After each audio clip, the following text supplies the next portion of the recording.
지난주와 이번 주에 이렇게 걸쳐서 참 목사들이 경험하게 되는 일일 거고, 또한 우리가 또 반드시 경험할 수밖에 없는 그 상황들을 이렇게 또 경험하게 됐어요. 지난주 토요일입니다. 예, 토요일에 기쁜 소식과 그리고 또 안타까운 소식을 이렇게 한꺼번에 이렇게 좀 접하게 되는 그런 토요일이었어요. 이 결혼식이 있었잖아요. 우리 대현 군과 우리 민재 군이 새 가정을 또 하나님께서 주셔서 그 결혼식이 있는데, 결혼식은 기쁜 소식입니까? 나쁜 소식입니까? 기쁜 소식이죠. 기쁜 소식이죠. 예. 우리 대한민국이 기뻐할 소식입니다. 기쁜 소식인데, 또 바로 그 앞에 무슨 소식이 있었냐면, 우리 정선재 권사님하고 우리 서원고 집사님이 할머니의 할아버지가 된 소식이 있었어요. 우리 손녀가 출생을 했어요. 그래서 출생을 소식을 듣게 되고 결혼 소식도 듣게 됐어요. 그렇죠?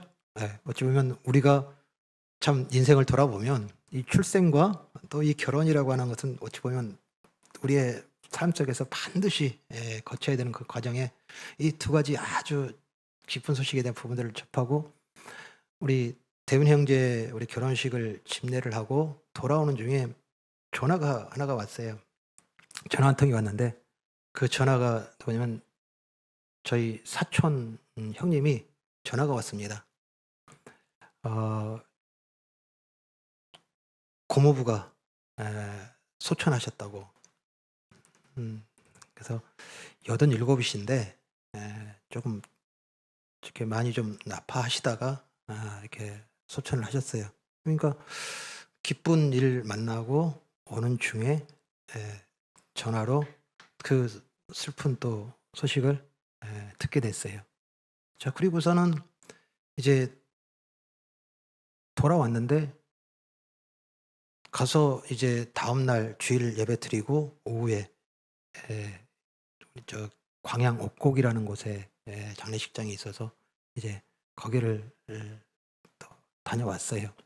그리고서는 다음날 또 안타까운 소식이 있었는데, 뭐냐면 우리 노예의 우리 성일교회 우리 원로 목사님이셨던 이양선 목사님이 또 소천하셨다는 소식을 접하게 되고, 그래서 참 지난 이렇게 며칠 상간에 기쁜 소식과 그리고 또 그런 슬픈 소식과 그리고 또 안타까운 이런 일들을 또 직접 또 이렇게 듣고 딱 가게 되고 또 만나게 되는 그런 일들을 이렇게 겪으면서, 참 그냥 목사니까 또 그런 부분들도 뭐 또 경험되는 부분들도 있겠지만, 우리 인생이라고 하는 것이, 우리 삶이라고 하는 것이 그렇게 태어나고 결혼하고 가정을 꾸리고 그 삶에 살다가 결국에는 이 죽음이라고 하는 부분들을 그 하루에 이렇게 다 이렇게 경험하게 되면서 지금 우리가 살고 있는 삶, 그 일상들, 그냥 그 죽음으로 이렇게 다 묻혀지고 잊혀지는 그 인생이 우리가 이제 아니라는 사실에 대한 부분들을 우리가 다시 한 번 더 좀 깨닫기를 원하는 그런 간절한 바람이 있어요. 너무 허망하잖아요. 그렇잖아요.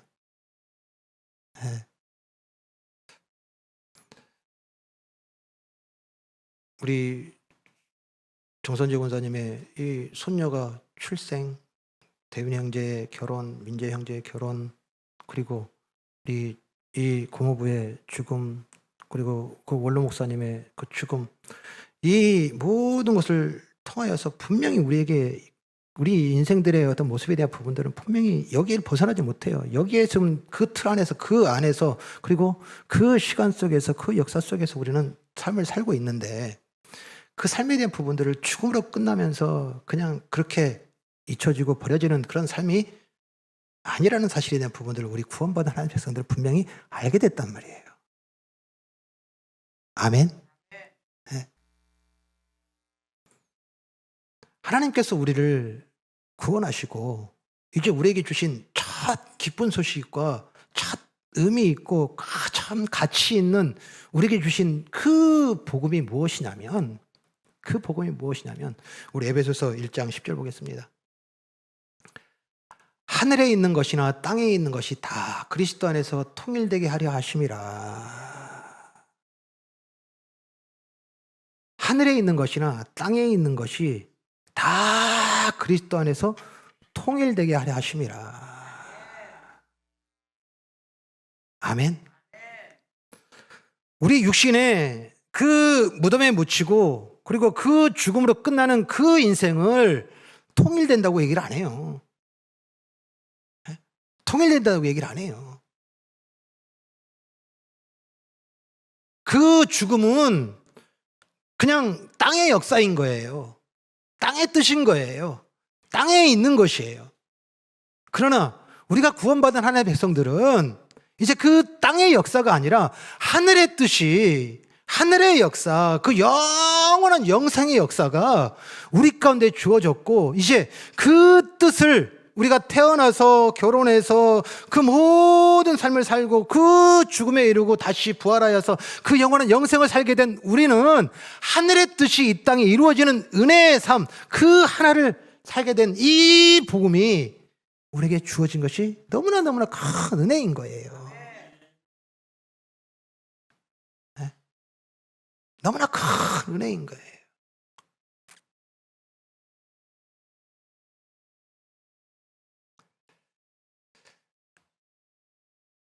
오늘 그 은혜를 살아가는 삶에 대한 부분 속에서 하나님께서 이제 그 약속과 그 언약은 어느 시간 어느 때 정하여서 이루어진 것이 아니라 하나님께서는 그 우리가 지어지기 전에 창세전에 계획하셨고, 이제 그것을 이루시기 위하여 어제도 오늘도 내일도 그 모든 것을 이루시기 위한 그 약속을 계속됨에 대한 부분들을 우리에게 주신 거예요. 그러니까 하나님이 무엇 하십니까? 하나님 하시는 일 무엇입니까? 그 약속이에요.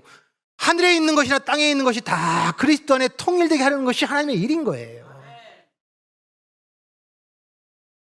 아멘. 이 안에 출생이 있었고, 이 안에 우리가 결혼이 있었고, 이 안에 이 죽음이 있고, 이 안에 그 하나님 나라의 그 영원한 영생의 소망과 다시 오실 예수를 기다리는 그 소망이 다 이 안에 있는 거예요. 아멘.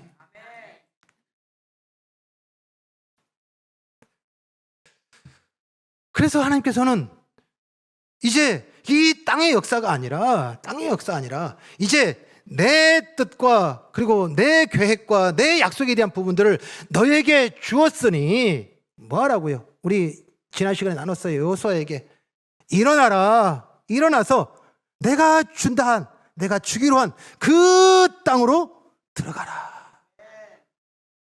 일어나라. 그리고 가라.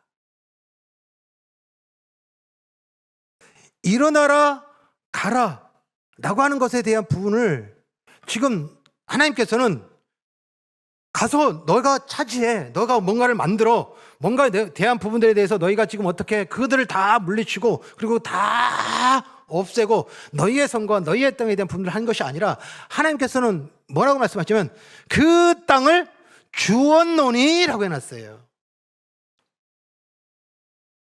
주었노니예요. 그러니 주었노니 우리 오늘 읽으신 말씀에 우리 6절입니다. 6절 끝에 보면 뭐라고 되냐면, 자, 우리 그들에게 주리라 한 땅을 이 백성에게 차지하게 하리라. 아멘. 자, 보세요. 주었노니 주었다는 거예요. 주었고 그리고 그 준 땅을 가서 차지하라예요. 네? 쉬워요, 어려워요? 네? 아니. 자, 보세요. 하나님이 뭐예요? 줬대요. 완료예요, 완료. 네? 줬답니다. 그리고 그 준 땅을 들어가서 뭐 하라고요? 차지하라.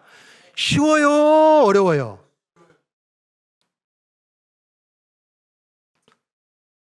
거저 주시는 거 아니에요? 거저 주시는 거 아니에요? 우리 공짜 좋아하잖아요. 네? 요즘 공짜가 아니에요. 네. 하도 몇 번 되고 나니까 우리 어떻게 합니까? 뭐 그 현장에서 이거 공짜 맞아요? 이거 받으면 의심이 돼가지고서 물어보고 막 여러 번 확인한 다음에야 어떻게 해요? 받죠. 요즘 공짜 받는 것도 쉬운 일이 아니에요. 세상이 참 이게 험악하고 별의별 일이 일어나니까. 아니, 오늘 하나님께서 뭐라고 그러냐면 주었노니 들어가서 차지해라. 그런데 지금 오늘 읽으신 말씀에 한번 지금 이렇게 조용히 우리가 한번 묵상을 해보면 주었노니 차지하라고는 우리가 보기에는 너무나 쉬운데 하나님께서 여호수아에게 계속해서 반복해서 권면을 하는 단어가 있어요. 그것이 뭐냐면 담대하라예요. 6절, 7절, 9절에 강하고 담대하라. 또 우리 6절에는 7절에는 뭐냐면 오직 강하고 극히 담대하라. 그리고 9절에 보니까 강하고 담대하라. 담대하라라고 그래요. 이 담대하라는 단어는 어떤 때 사용을 해요? 어떤 때 사용합니까? 자, 하나님께서 가라 명령했어요. 자, 가라 했을 때 여호수아의 우리가 알고 있는 여호수아의 믿음 정도면 어때요? 예, 알겠습니다. 이제 가서 하나님께서 주신 땅 들어가서 차지하겠습니다 라고 해서 이제 딱 가라는 명령만 딱 받고 이스라엘 백성들에게 하나님께서 가라 하십니다 라고 선포하고서 바로 그 땅을 향하여 나아갈 이 우리가 알고 있는 여호수아의 믿음 같은데, 하나님께서는 지금 계속 여호수아에게 담대하라 얘기를 해요. 왜 그래요?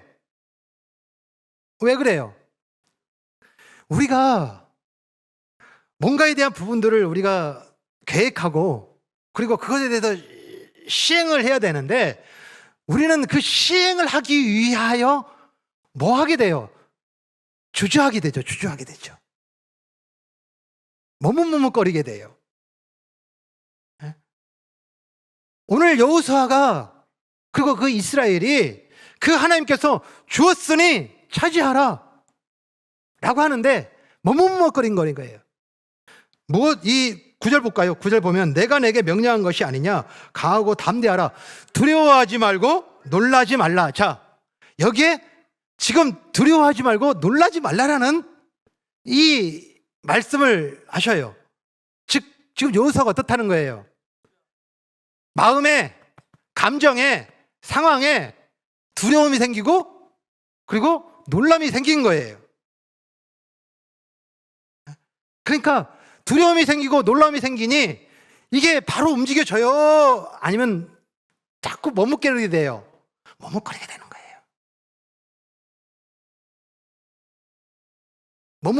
거예요.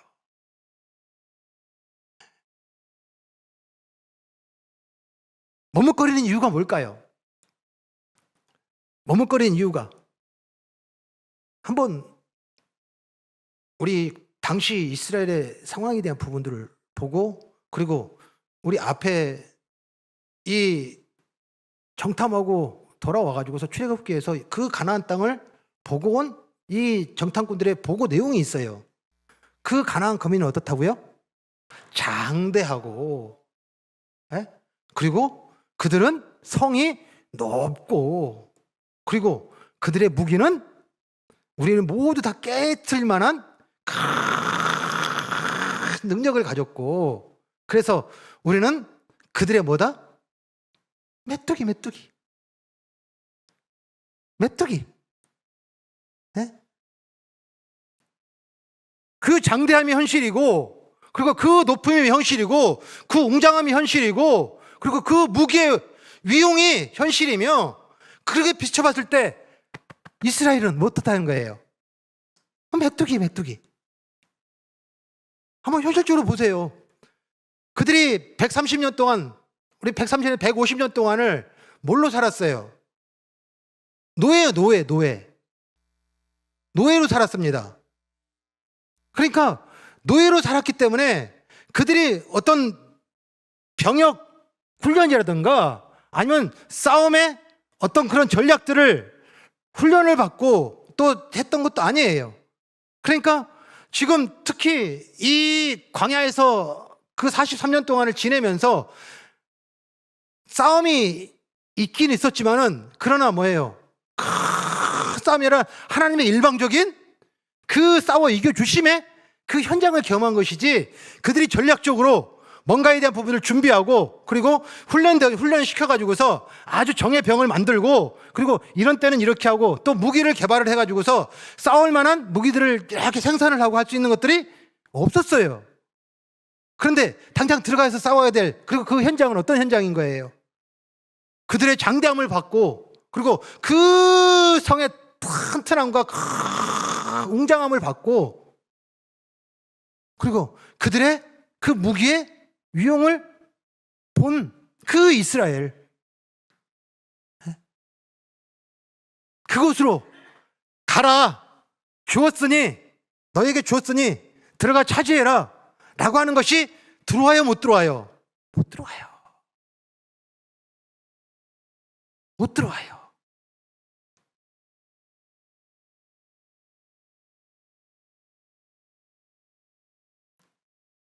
오늘 하나님께서 이 여호수아에게 가라 명령하시고, 이제 그에게 담대하라 권면하시는 이 권면은 지금 뭐가 문제인 거예요? 줬고 차지하라고 하는 이 역사에 대한 부분들을 뭘로 보는 거예요? 그렇죠. 내가 가지고 있는 경험, 내가 가지고 있는 어떤 성공이든 실패든, 또는 그것에 대해서 내가 무엇이 있는가에 대한 내 상태와, 그리고 내가 가지고 있는 것이 지금 어느 정도인지에 대한 그 정도와 그 척도를 가지고서 이 상황, 그리고 그곳에 들어가서 어떻게 할지에 대한 부분들을 보게 되니까 뭐 하게 돼요? 주저하게 되는 거예요. 2025년을, 그리고 우리에게 날들을, 그리고 그 보냄받은 그 현장에 우리를 보내셔서, 그 보냄의 약속은 어떤 약속이에요? 내가 주었으니 뭐하라? 가서 차지해라 라고 하는 그 현장으로 우리를 보내셨는데, 우리가 주저하는 이유는 뭐예요? 주저하는 이유는 그것을 하고 뭔가에 대해서 시도를 하고, 그리고 그것에 대해서 시행을 함에 있어서 내가 갖고 있는 이 마음의 상태, 실패를 경험하고, 그리고 내가 가지고 있는 것으로 그것을 감당할 수 있을까라는 나의 부족함을 발견하고,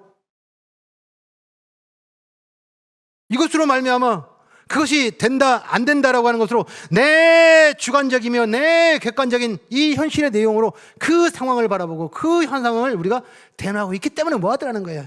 가정에 보냈는데도 불구하고 이미 주셨고 이미 우리에게 주신 명령으로 차지하게 하셨던 그 가정을, 그리고 그 일터를, 그 삶의 모든 상황을 우리는 내가 가지고 있는 것으로 보라고. 내가 가지고 있는 것을 보라고.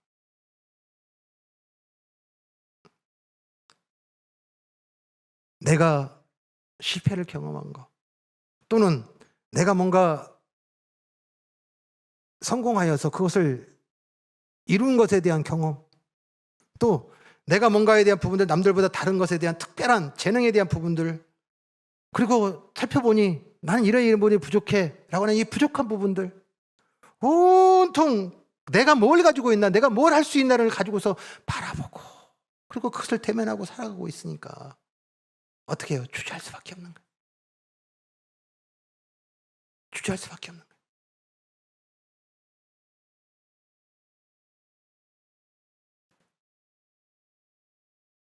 오늘 하나님께서는 이 여호수아에게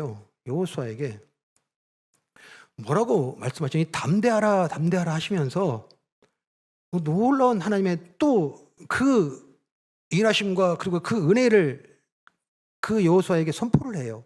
뭐였던 단어를 선포를 하냐면, 우리 7절, 8절 끝에 볼까요? 끝에 어떤 단어가 나냐면 형통하리니, 8절에 보니까 내 길이 평탄하게 될 것이며 내가 형통하리니. 자, 형통이란 단어가 나와요. 자, 형통 어떤 뜻입니까? 네? 어떤 뜻이에요? 내가 뭘 안 해도, 내가 아무것도 안 했는데도 불구하고 뭐가 길이 빵빵 뚫리고, 예? 그리고 뭐 그냥 가면 가는 듯이 막 다 이루어지고, 그렇죠? 예. 막히는 거 없고 방해하는 거 없고, 다 마음대로 내가 원하는 대로 다 이루어질 때 이걸 뭐라고 그래요? 우리는 형통이라고 얘기를 해요. 그런데요, 이 형통이란 단어는 우리가 알고 있는 그 어휘의 단어가 아니에요. 이 단어는 어떤 단어냐면, 갓난아기가 이제 걸음마를 떼가지고서 이제 그 앞으로 나아가려고 하는 이 걸음짓과, 그리고 그 갓난아기가 이제 그 뭔가에 대해서 향하여서 가고 있는 그 길에 누구의 손에 붙들려서 가요? 예? 그래요. 엄마, 부모의 손에 붙들려서 간단 말이에요. 그렇죠? 예? 그러니까 지금 이 아이는 여전히 뭐예요? 자기는 그것에 대한 부분에 대해서 확실하게 이게 맞나 틀리나, 그리고 가야 되나 말아야 되나, 그리고 내가 갈 수 있을까 못 갈까 라고 하는 수많은 생님이 나올 수밖에 없는 그런 상황인데, 누가 잡으니까? 엄마가 잡으니까. 누가 잡으니까? 아버지가 잡으니까 뭐 하게 돼요? 그 길이 무슨 길이고, 그 길이 어떤 상황이고, 그 길이 뭐 어떤 형편인지에 대한 부분들이 고려가 돼요, 안 돼요? 안 되는 거예요. 네? 이것을 형통이란 단어예요. 그래서 오늘 5절 볼까요? 5절 같이 읽습니다. 시작. 내 평생에 너를 능히 대적할 자가 없으리니 내가 모세와 함께 있었던 것 같이 너와 함께 있을 것임이니라. 내가 너를 떠나지 아니하며 버리지 아니하리라. 아멘. 아멘. 우리가 어린아이 같고, 그 갓난아기 같고, 그리고 그 연약함과 어찌 보면 살아가는 그 모든 삶 속에서 보여지는 것은 울긋불긋하고, 그리고 큰 파고가 일어나고 높은 산이 있고, 그리고 그 지륵탕 같은 푹푹 빠지는 내가 감당할 수 없는 그 현실에 놓여있는 상황이 있을지라도, 그 갓난아기는 엄마 손에 붙들린 가기는 뭐 하더라는 거예요? 전혀 고려 상황이 아니더라는 거예요. 오늘 하나님께서 여호수아에게, 이스라엘에게 뭐라고 말씀하시냐면, 분명히 상황은, 그리고 그 거민은, 그리고 그 땅은 수많은 이 전쟁과 다툼으로 말미암아 단련되었던 그 무서운 존재들이 분명히 현실이에요. 그런데 너는 그들에게 시선 주지 말고 붙들고 있는 누구에게? 여호와께, 그 형통에, 그 하나님께 내가 너와 함께 할 것이며 내가 너를 떠나지 아니하고 너를 버리지 아니하고 너와 함께 하리라. 아멘.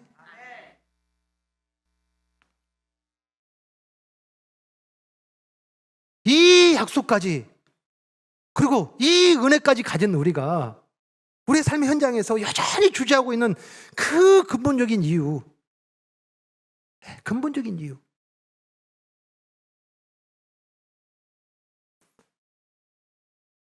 이 여호수아에게 권면하고 다시 한 번 더 그에게 명령을 할 때 하나님께서는 모세와 같이 얘기를 해요. 그럼 모세는 어떻게 했길래 이 이스라엘 백성들이 애굽에서 이제 그 열 번째 재앙, 그 재앙으로 말미암아 빨리 나가라 라고 해서 그 바로가 이스라엘 백성들을 뭐예요? 이제 자유케 하죠. 그래서 그 자유함을 받고 그들이 나와서 향한 곳이 어디예요? 광야예요. 어쩌면 130년이라는 이 속박과 묶임과 그리고 그 막힘 속에서 살아가던 그 삶이 이제 그들이 벗어나서 자유인이 된다고 하는 이 벅찬 감격, 얼마나 컸을까요? 얼마나 행복했을 거예요. 큰 기쁨으로, 아주 즐거움으로 그 여정과 그리고 그 함께 가족들과 함께 모두 나서는 그 모든 것이 너무나 행복해서 벅찼을 거예요. 그런데요, 그것도 잠시 바로가 생각이 바뀌었어요. 너무나 아까운 거예요. 그리고 이제 그 이스라엘 백성 이 20만이라고 하는 그 장정만 70만이라고 하는 이 숫자가 빠져나가는 그 공백이라는 부분들을 참 이게 감당하기가 너무나 지금 어려운 것 같아요. 그래서 어떻게 해요? 최정예 군대예요. 최정예 군대. 최정예 군대예요. 그 정예 군대를 보내가지고서 어떻게 해요? 다시 그들을 잡아오라는 거예요. 뛰어와요. 막 달려와요. 그 소식을 듣게 됐어요. 쿵탕 뛰어요. 와, 야, 우리 이거 어떻게 되는 거 아니야? 막 웅성성성 거려요. 그런데 갑자기 그 이스라엘 백성들의 시선에 그 군대가 보여요.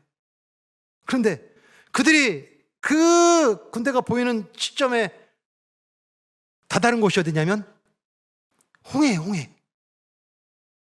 홍해예요. 자, 여기 우리가 홍해 하니까 우리가 보는 이렇게 그냥 바닷가 이렇게 해변이 있고 뭐 이런 하는데 이 홍해 쪽이에요. 아프리카, 이 동아프리카 쪽 이 해변은 어떻게 되어 있냐면 절벽입니다. 절벽입니다. 그러니까 그들이 지금 애굽에서 나와가지고서 이제 지금 하나님의 인도하심 받아서 지금 가고 있는데 그 뒤에서 애굽의 군대가 쫓아오고 있는 그 상황 속에서 그들이 맞닥뜨리고 있는 것은 뭐냐면 바다 이전에 그들이 맞이한 것은 이 절벽이에요. 절벽입니다. 그때 이스라엘 백성들이 이제 어찌 보면 도저히 그 순간에 대한 이 두려움과 무서움에 대한 부분들을 어떻게 처리를 못하니까 이 모세에게 막 원망을 해요. 이렇게 원망을 합니다. 출애굽기 14장입니다. 모세가 출애굽기 14장 앞에 그들이 또 모세에게 이르되 애굽에 매장지가 없어서 당신이 우리를 이끌어내어 이 광야에서 죽게 하느냐? 어찌하여 당신이 우리를 애굽에서 이끌어내어 우리에게 이같이 하느냐? 우리가 애굽에서 당신에게 이른 말이 이것이 아니냐? 이르기를 우리를 내버려 두라. 우리가 애굽 사람을 섬길 것이라 하지 아니하더냐? 애굽 사람을 섬기는 것이 광야에서 죽는 것보다 낫겠노라.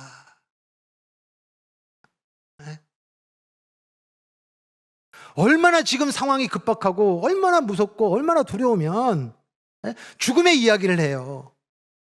죽음의 이야기 할 정도로 너무나 두려운 이 급박한 상황에 모세를 원망을 합니다. 당신이 지금 애굽에 매장지가 없어서 바로하고 협작하여서 우리를 지금 이 광야에 와가지고서 이 죽이려 하느냐? 우리가 그곳에서 당신이 그렇게 우리에 대해서 지금 뭐 구원해낸다, 우리를 출애굽시킨다, 우리를 지금 그것을 자유케 한다라고 하는 것으로 그렇게 할 때 우리가 말하지 않았느냐? 우리를 그냥 내버려 두라. 우리는 그냥 이렇게 애굽 사람을 섬기며 종이라도 좋으니 여기서 우리가 살겠다 하지 않았더냐? 차라리 그 애굽의 종으로 살다가 거기서 죽는 것이 이 광야에서 객사하는 것보다 낫겠다. 이 원망의 극치죠. 이 죽음을 얘기를 하니까. 그런데 똑같은 상황인데, 똑같은 현장인데 모세는 어떻게 반응하냐? 자, 우리 13절 보겠습니다.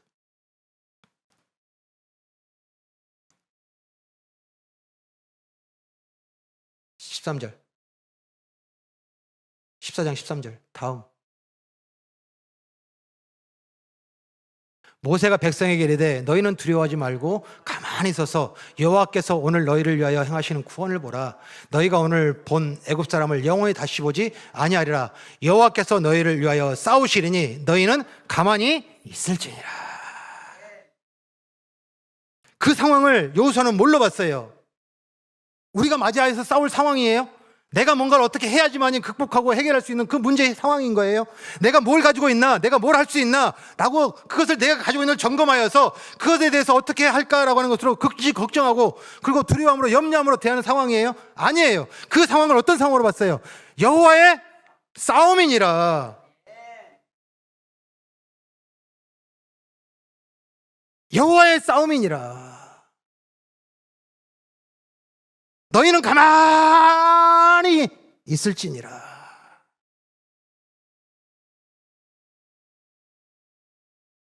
왜요? 왜? 여호와의 손을 붙들고 있으니까. 그 여호와께서 우리 손을 붙들고 있으니까.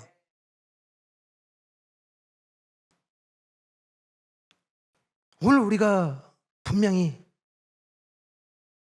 똑같은 상황인데, 똑같은 현장인데, 그리고 살아가는 그 모든 일상 속에서 또 우리에게 가라, 그 땅으로 들어가라 라고 우리에게 또 명령이 떨어졌는데 우리가 주저하는 그 모든 이유는 여전히 뭐예요? 내가 뭘 해야 되고, 내가 뭘 어떻게 만들어야 되고, 내가 뭘 어떻게 이루어야 되는 것으로 그 모든 부분들을 재고 계산하고 셈하고.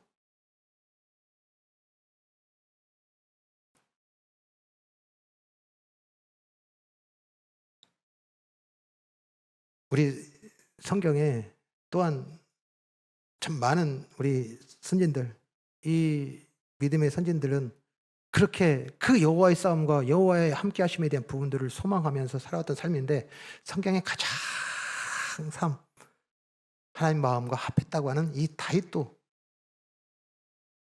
참 놀라워요. 다윗이 사울에게 쫓겼잖아요. 쫓김을 당하다가 도저히 이 감당이 안 되는 거예요. 네? 감당이 안 되는 거예요.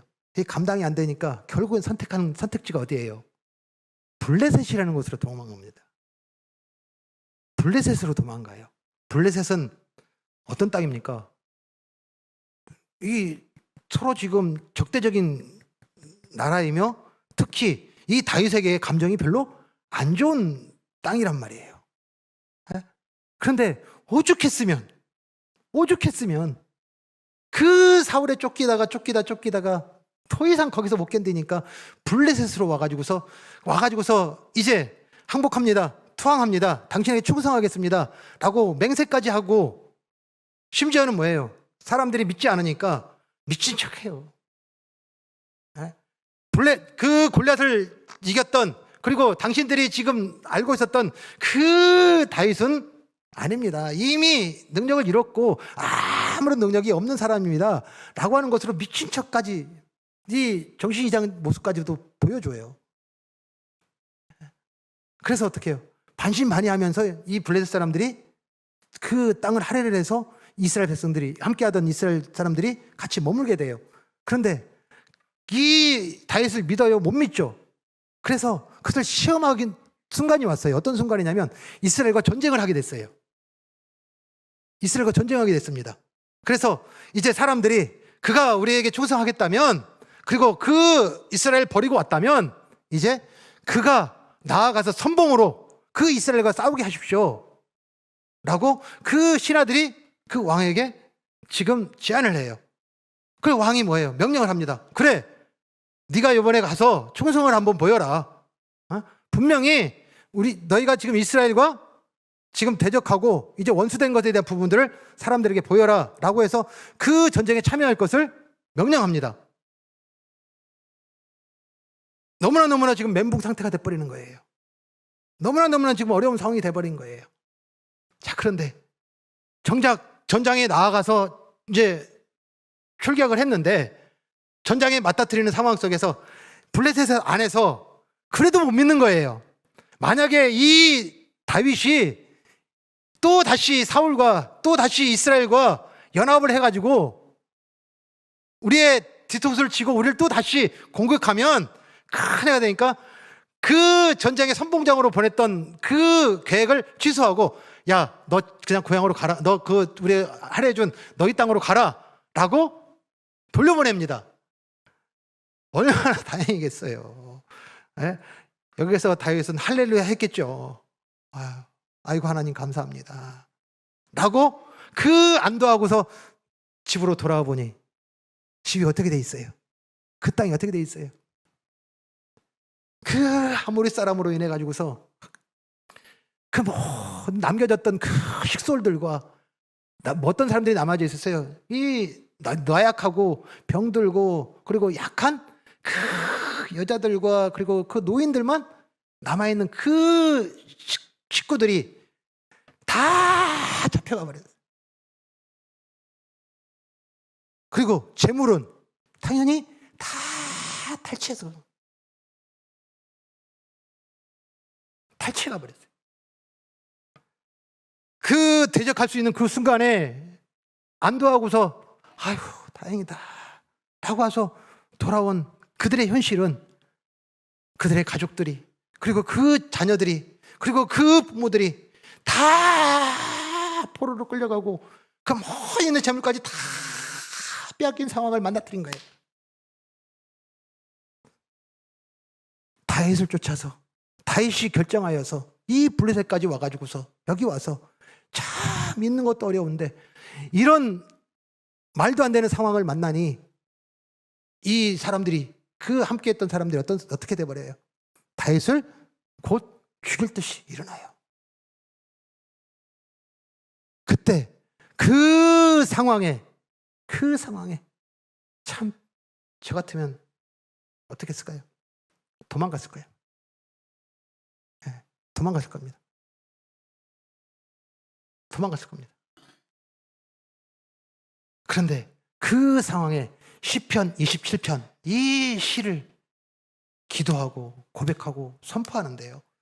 시편 27편 1절에 여호와는 나의 빛이요 나의 구원이시니 내가 누구를 두려워하리요. 여호와는 내 생명의 능력이시니 내가 누구를 무서워하리요. 27편 4절에 내가 여호와께 바라는 한 가지 일 그것을 구하리니 곧 내가 내 평생에 여호와의 집에 살면서 여호와의 아름다움을 바라보며 그의 성전에서 사모하는 그것이라.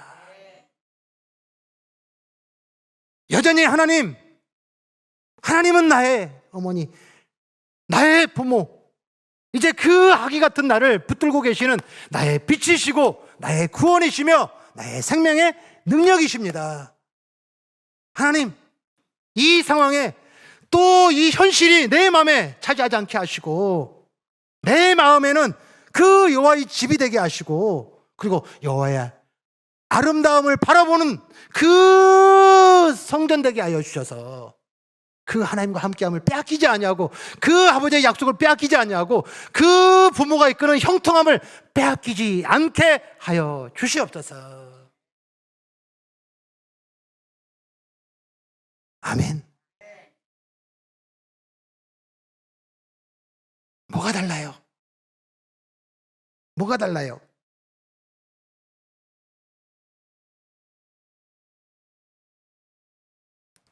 그래서 하나님께서는 이 여호수아에게 두려워 말라 놀라지 말라라고 해서 형통하게 하라고 맹목적으로 그에게 얘기한 것이 아니라 분명하게 그가 해야 될 그 이유를 그리고 그 뜻을 그에게 제시를 해요. 요구를 해요. 뭘 요구를 하냐면 우리 7절입니다. 오직 강하고 극히 담대하여 나의 종 모세가 내게 명령한 그 율법을 다 지켜 행하고 우로나 좌로나 치우치지 말라. 그래야면 어디로 가든지 형통하리니. 아멘. 자, 지금 이 여호와께서 여호수아에게 이 두려움으로 또 떨리며 그 형통하게 하시는 그 하나님의 그 손에 붙들림의 부분에 대해서 지금 흔들리는 그 이유는 뭐예요? 이 세상의 기준들이에요. 가나안이 크다, 높다, 무섭다, 두렵다, 그들은 용맹하다 라고 하는 보여지는 그 직관으로 말미암은 나의 경험으로 판단하고 선택했던 이 세상의 기준을 뭐예요? 제거하라. 제거하라. 제거하라. 그리고 우리 8절입니다. 내 율법 책을 내 입에서 떠나지 말게 하며 주야로 그것을 묵상하여 그 안에 기록된 대로 다 지켜 행하라. 그리하면 내 길이 평탄하게 될 것이며 내가 형통하리라. 아멘. 아멘. 뭘 채우래요? 뭘 채우래요?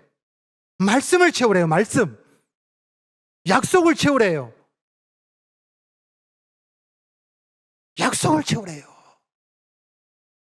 말씀을 채우래요. 이 모든 약속과 이 모든 규례는 이 땅에, 즉 하늘의 뜻이 이 땅에 이루어지게 먼저 선택하고 구별했던 이스라엘 백성들에게 주어졌던 그 삶이에요. 그런데 여전히 그들이 뭐예요? 이 세상의 기준을 포기하지 아니하고 버리지 아니하고 그 하나님의 뜻이 아닌 그들의 역사와 그들의 나라와 그들의 이름과 그들의 권세를 세우기 위하여 그 삶을 살고 있던 이스라엘 백성들에게 아모스 선지자를 세워서 지금 하나님께서 경고하는 내용이 있어요. 그것이 뭐냐면 우리 아모스 보겠습니다. 또 내게 보이신 것이 이러하니라. 다림줄을 가지고 쌓은 담 곁에 주께서 손에 다림줄을 잡고 서셨더니 여호와께서 내게 이르시되 아모스야 내가 무엇을 보느냐? 내가 대답하되 다림줄이니이다. 주께서 이르시되 내가 다림줄을 내 백성 이스라엘 가운데 두고 다시는 용서하지 아니하리니.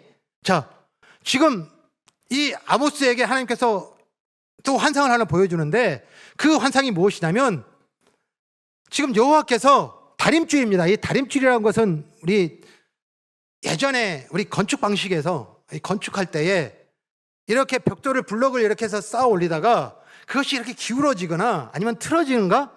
이것에 맞추기 위하여 이렇게 밑에가 추가 달려 있고 그 끈이 달려서 이렇게 달아보는, 재보는 그 줄이 있어요. 이걸 다림줄이라고 그래요. 그런데 이 다림줄을 쟀는데 이것이 반듯하게 되어 있으면 그 줄이 처음부터 끝까지 그 쌓은 벽에 붙었겠죠. 그런데 이것이 떨어져 있으면 기울어진 거잖아요. 그 기울어지면 어떻게 해요? 그냥 놔둬요? 아니에요. 다 허물어요. 다 허물어요. 그런데 하나님께서 뭐라고 하냐면 7장 9절에 보니까 이삭의 산당들이 황폐되며 이스라엘의 성소들이 파괴될 것이라 내가 일어나 칼로 여로보암의 집을 치리라 하시니라. 이스라엘에게 그 다림줄을 재어보니 뭐였더라고요? 황폐되었으며 파괴되었으며 그리고 그 모든 것을 틀어졌으니 기울었으니 잘못됐으니 뭐 하시다 하나님께서 여호와의 집, 여로보암의 집을 치리라, 철거하리라.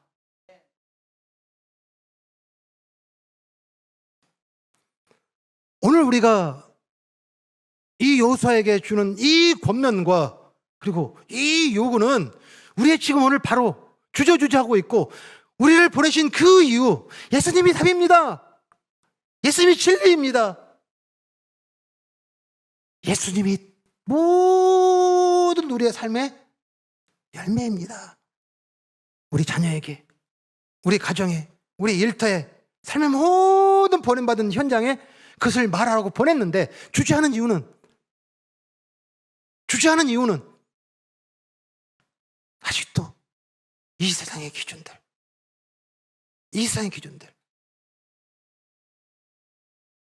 이걸 가지고서 이렇게 쌓은 그 성과 그 집과 그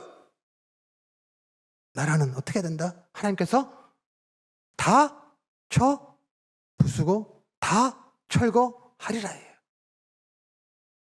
그러면 뭘로요? 다림줄을 가지라는 거예요. 다림줄. 다림줄이 뭡니까? 말씀이에요. 말씀. 말씀이에요. 내 입에 말씀을 떠나지 말며 내 삶에 내 마음에 그것을 매일매일 되새김하며 묵상하며 이제 그 모든 삶의 자리마다 이게 맞나? 이게 바른가? 라고 하는 그 모든 기준과 그 모든 잣대는 말씀을 가지고 재서 그 모든 삶 가라! 그리고 그것을 차지하라! 하셨던 그 하나님의 약속과 그 말씀에 이끌림 받아서 그 모든 자리마다 뭐 하라고요? 지켜 행하라.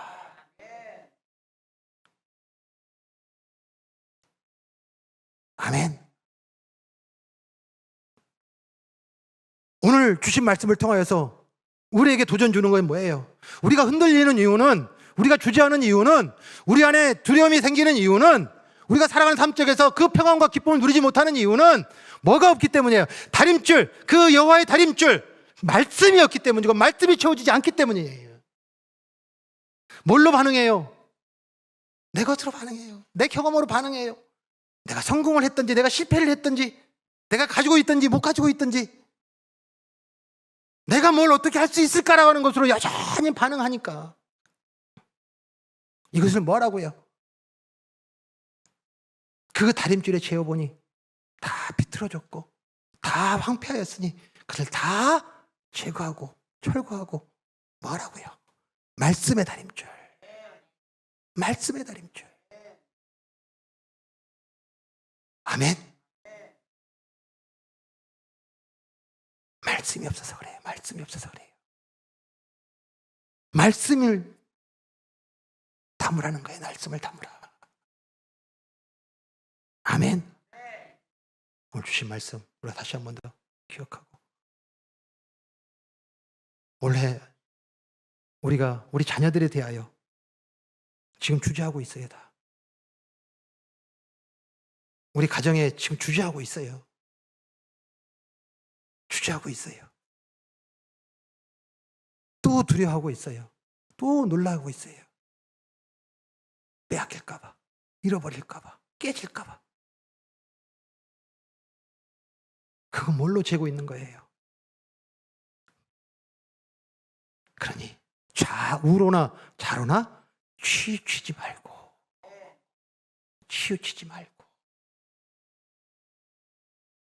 내가 너를 떠나지도 버리지도 그리고 내가 너와 끝날까지 영원히 함께하리라 하는 이 아버지의 손, 그 어머니의 손에 붙들린 그 어린아이와 같이 그 형통함을 회복하고 삶의 모든 자리마다 상황 속에서 이 세상의 기준으로 그 상황과 현실과 우리 가정과 우리 모든 보낸 것을 보지 말고 뭐라고요? 그 여호와의 다림줄, 그 말씀을 가지고 그 말씀으로 비춰보고 그 말씀으로 생각하고 그 말씀으로 선택하고 그 말씀으로 결정하고 그 말씀으로 살아내요. 마음과 생각. 아멘.